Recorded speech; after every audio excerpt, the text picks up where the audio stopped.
अखन अहाँ सब सुन रहल छी जय बाबा विश्वकर्मा मुझी के शानदार प्रस्तुति।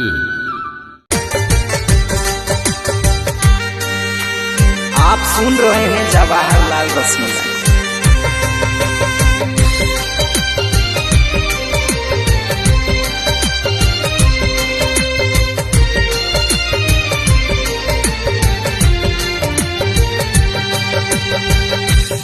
मोल में तू मगल लको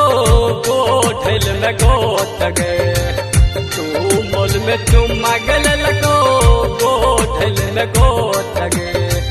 मधुबन चल में गल को गारी लोट गे, मधुबन चल में गल को गारी लोट गे,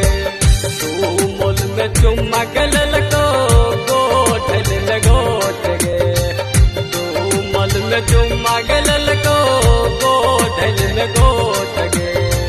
मधुबन चल में गल को गारी लोट गे, मधुबन चल में गल को गारी लोट गे।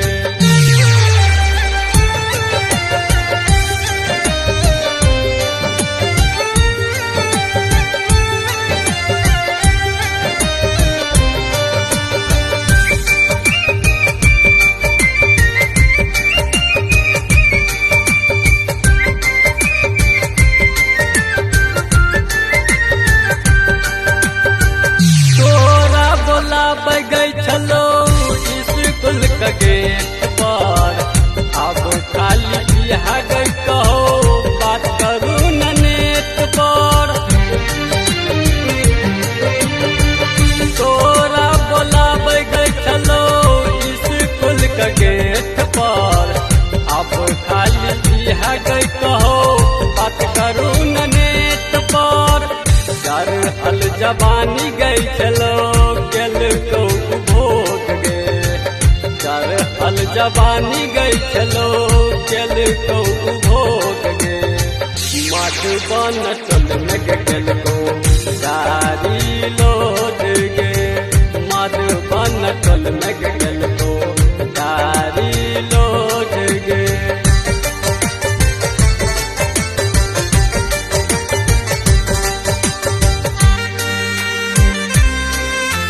आप सुन रहे हैं जवाहरलाल रश्मिया।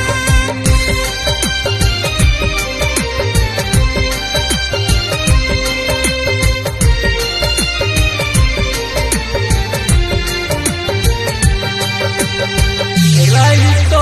दिन बुझना के न तू गलती, एमसनपुर हॉस्पिटल में नहीं भेन भरती, रही तो दिन बुझना के न तू गलती, एमसनपुर हॉस्पिटल में नहीं भेन भरती, तो समाज बुझल को नहीं गल को बात गे, तो समाज बुझल को नहीं गल को बात गे, मधुबन चल में गल को गारी लोट गे, मधुबन चल में गल को गारी लोट गे।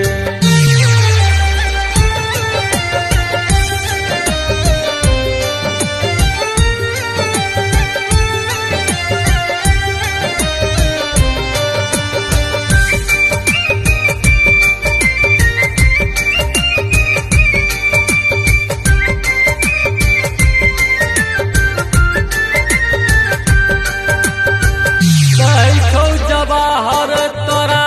सुनही न बात गे, नहीं है तो कहियो गई तोरा अब तो इंसाफ गे, कहै जवाहर तोरा सुनही न बात गे, कहियो नहीं है तो गई तोरा अब तो इंसाफ गे, तोरा नुका कग के ना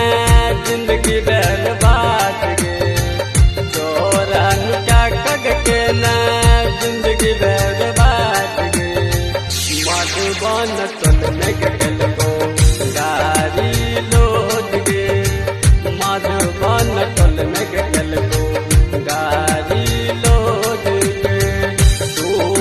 में चुम्मा